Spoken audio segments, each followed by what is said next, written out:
दूसरा लेके बनाते हैं ताकि रेड कलर से आपको समझ में आए। ये जो है ये नेपाल है।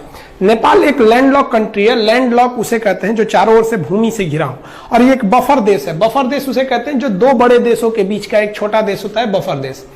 तो जब नेपाल में नेपाल पहले बहुत ही शक्तिशाली हो गया था। मुगलों के पतन के बाद नेपाल के गोरखा शासक बहुत ही योद्धा थे, वो लोग बहुत ही वीर हो गए थे।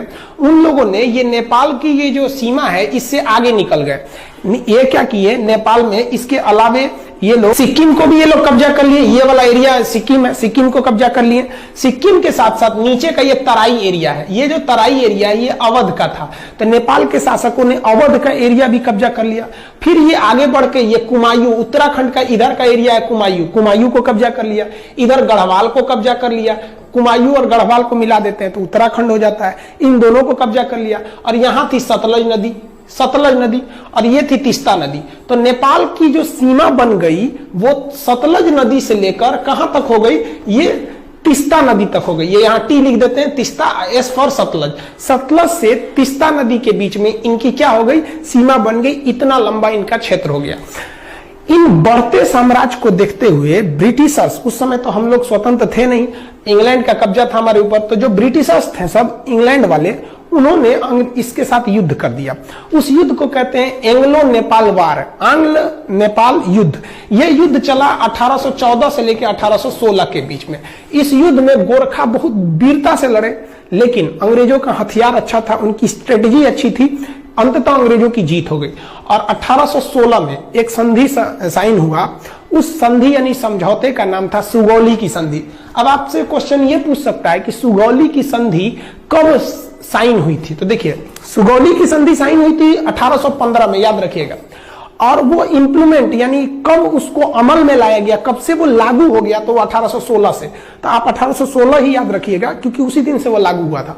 एक क्वेश्चन और पूछता है कि सुगौली कहां पे है, तो सुगौली बिहार के चंपारण में है। यहीं पे समझौता हुआ था गोरखा और अंग्रेजों के बीच में।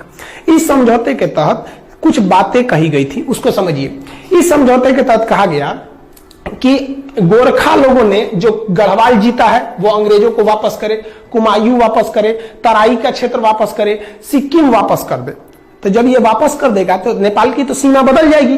अब सतलज से तीस्ता थोड़ी रहेगी जब ये वापस कर देगा तो। तब नेपाल की एक नई सीमा का निर्धारण किया गया जिस पर लेकर अभी विवाद चल रहा है। तो उस सीमा का नाम क्या है, तो समझते हैं हम लोग। आंग्ल नेपाल युद्ध में जब नेपाल की पराजय हुई तो अंग्रेजों ने नेपाल के लिए सीमा का निर्धारण कर दिया। उन्होंने कहा कि उत्तराखंड में जो शारदा नदी है, इसी शारदा नदी को ना नेपाल के लोग काली या महाकाली कहते हैं। तो जो महाकाली नदी है वो यहां से सीमा बनाएगी पश्चिम से, और इस सर में मेची नदी वो नेपाल से ही निकलती है। नेपाल का लास्ट नदी है मेची नदी। ये मेची नदी नेपाल से निकलकर बिहार के किशनगंज, इधर पे जिला है किशनगंज में महानंदा नदी से वर्तमान में मिल जाती है।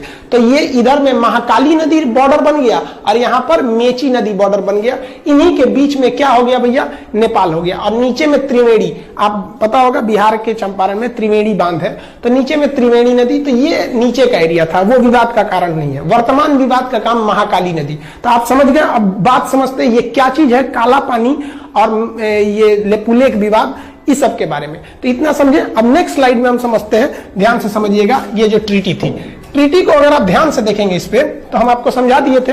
इंडिया नेपाल के बीच में एंग्लो नेपाल वार 1814 से 16 के बीच हुआ। सिगौली की संधि चंपारण में है 1816 में। कौन कौन से एरिया वापस करना पड़ा था, गढ़वाल, कुमायूं, तराई और सिक्किम का एरिया। नदी कौन कौन सी हो गई, महाकाली नदी से लेके, महाकाली नदी यहां से और इधर में मेची नदी के बीच में ये हो गया था। आप भले इसका स्क्रीनशॉट ले सकते हैं। पहले जो नेपाल था, पहले का नेपाल की सीमा यहाँ पे क्या थी, सतलज नदी, और इधर में तीस्ता नदी। लेकिन बाद में क्या कर दिया गया, नेपाल की सीमा को, नेपाल के सीमा को यहाँ पे ये हो गया आपका नेपाल में इधर बना दिया गया मेची नदी को, कि भैया पूरब में आपका मेची नदी और इस साइड में महाकाली नदी। तो ये सुगौली की संधि के बाद का है। नेपाल कहता है कि भैया हम इसी को मानेंगे। तो विवाद कहां से है, इसको मानेंगे। तो समझिए इसके बारे में। हालांकि इसका स्क्रीनशॉट लेना चाहते हैं तो ले सकते हैं, नहीं तो आप एक नोट्स बनाते चलिएगा। विवाद का कारण क्या है, तो उत्तराखंड से हम लोग को मानसरोवर यात्रा की शुरुआत करानी थी हम लोग को। तो मानसरोवर यात्रा कैसे होगा, तो ध्यान से देखिए। मानसरोवर यात्रा के लिए हम लोग एक बहुत लंबा रास्ता तय करते थे। मानसरोवर जाने के लिए हम लोग सिक्किम के यहाँ पर एक दर्रा है जिसका नाम है नाथुला दर्रा। इस नाथुला दर्रा से हम लोग कैलाश मानसरोवर जाते थे। यहाँ शंकर जी का स्थान है कैलाश मानसरोवर पर्वत पर, महाकाल। तो यहाँ हम लोग जाते थे जो श्रद्धालु है। तो भारत सरकार ने सोचा कि क्यों ना हम इन लोग को उत्तराखंड के रास्ते पहुंचा दें। यहाँ पर भी एक दर्रा है जिसका नाम है लेपुलेख दर्रा। तो यहां से क्यों ना पहुंचा दे। आप खुद देखिए कि यहां से बहुत फायदा होगा, दूरियां घट जाएंगी। इससे एक और फायदा क्या हो जाएगा कि हम चाइना से फ्यूचर में जब कभी युद्ध होता है तो हम यहां से सेना भी पहुंचा सकते हैं, क्योंकि चाइना का भरोसा करना बेवकूफी होगी। तो भारत सरकार ने यही सोचा कि भैया हम यहां सड़क बना देते हैं।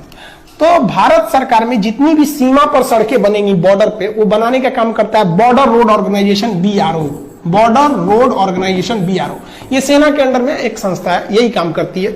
ये क्या करेगी भैया, बॉर्डर पे सड़कें बना। अब विवाद कैसे हो गया देखिए, यहां पर काला पानी एक जगह का नाम है, काला पानी तक सड़क थी।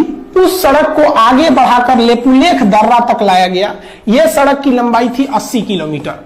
अब नेपाल कह दिया कि भैया आप ये जो सड़क बनाए हैं 80 किलोमीटर, ये हमारे एरिया में है, क्योंकि काला पानी और लेपुलेख दर्रा, लेपुलेख ये तीनों देशों के सीमा पर है। इधर में नेपाल, इधर में इंडिया, इधर नेपाल, इधर चाइना। तो ये जो आप सड़क बनाए ना, ये सड़क गलत है, ये हमारे एरिया में आप मत बनाइए। नेपाल कह रहा है कि हम सुगौली की संधि को मानते हैं, भारत कह रहा है कि हम भी उसी को मानते हैं। फिर विवाद कैसे हुआ समझिए ध्यान से। देखिए आप इसको समझिए कि नेपाल है, यहां मान के चलिए नेपाल है, ये नेपाल हो गया, और यहां पर उत्तराखंड है, इधर का एरिया ये उत्तराखंड में। जो महाकाली नदी है उसकी 3 शाखाएं हैं। ध्यान से समझिए, आप नक्शा को देखिए, जिसको हम ब्लैक कलर से किए हैं ये नेपाल है, और ये जो रेड कलर से बना दिए हैं ये इंडिया का उत्तराखंड राज्य है।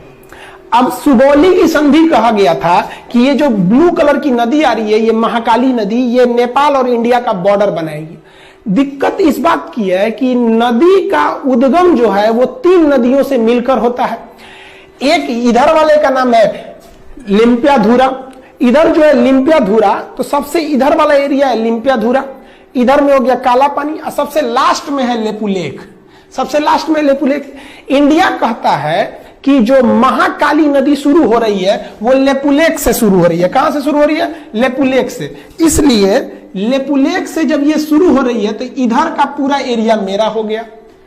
नेपाल क्या कह रहा है ससुरा कि जो महाकाली नदी शुरू होती है वो लेपुलेख से नहीं शुरू होती है। नेपाल कहता है कि यह लिम्पियाधुरा से शुरू होती है। लिम्पियाधुरा से जब शुरू होती है तो ये बॉर्डर होना चाहिए। यानी सारा का सारा झमेला ये इसी एरिया के लिए। ये हल्का सा जो एरिया इसको हम दूसरे किसी कलर से कर देते हैं, ये एरिया से विवाद है। सारा विवाद इसी एरिया को लेकर हो रहा है।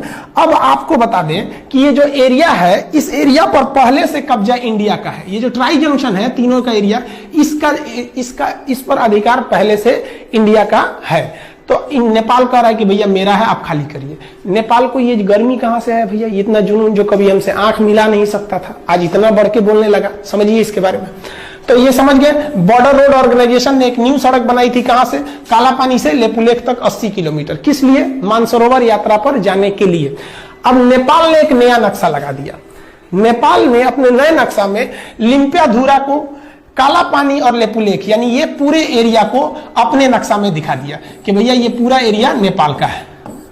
इसने अपने नक्शा में दिखा दिया। इंडिया ने कहा भैया हम ये नक्शा को नहीं मानते, ये नक्शा गलत है।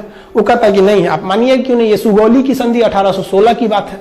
तो आप समझ रहे हैं ना, वो उद्गम से एक झमेला है कि कहां से माना जाता है यहां पर।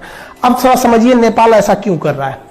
नेपाल में अभी जो सरकार है वो सरकार है नेपाल कम्युनिस्ट पार्टी की। जैसे अपने यहाँ भारत में बीजेपी की सरकार है, उसी तरह फिलहाल नेपाल में नेपाली कम्युनिस्ट पार्टी है। ये चाइना की कम्युनिस्ट पार्टी से बहुत मैच करती है, दोनों की विचारधारा मैच करते हैं, इसलिए ये चाइना की ओर बहुत बह रहे हैं। और उसके प्राइम मिनिस्टर है KP शर्मा ओली। ये तो समझिए कि एकदम बैठे हैं चाइना की गोद में जाने के लिए तैयारी में। इनको समझ नहीं आ रहा है कि चाइना इनको बर्बाद करेगा।